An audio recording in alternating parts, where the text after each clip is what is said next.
148 சங்கீதம்.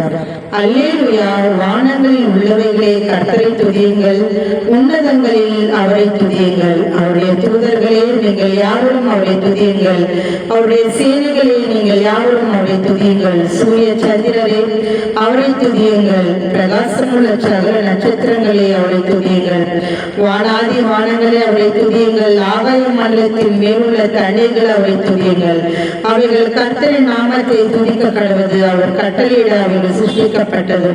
அவர் அவைகளை என்றென்றைக்கும் உள்ள சதா காலங்களிலும் நிலைக்கும்படி செய்தார். மாறாத பிரமாணத்தை அவைகளுக்கு நியமித்தார்.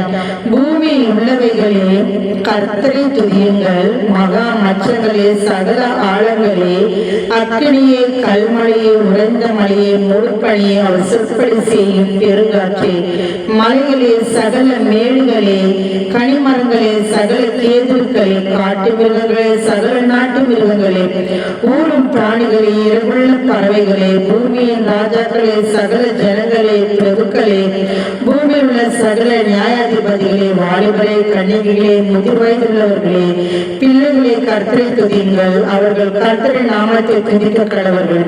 அவருடைய நாமம் மாத்திரம் இருந்தது, அவருடைய மகிமை பூமிக்கும் வானத்திற்கும் மேலானது. அவர் தம்முடைய பரிசுத்தவான்கள் யாவருக்கும் தம்மை சேர்ந்த ஜனமாக இஸ்ரவேல் புத்திரருக்கும் கொண்டாட்டமாக தம்முடைய ஜனத்திற்கு ஒரு கொம்பை உயர்த்தினார். அல்லேலூயா. ஆமென்.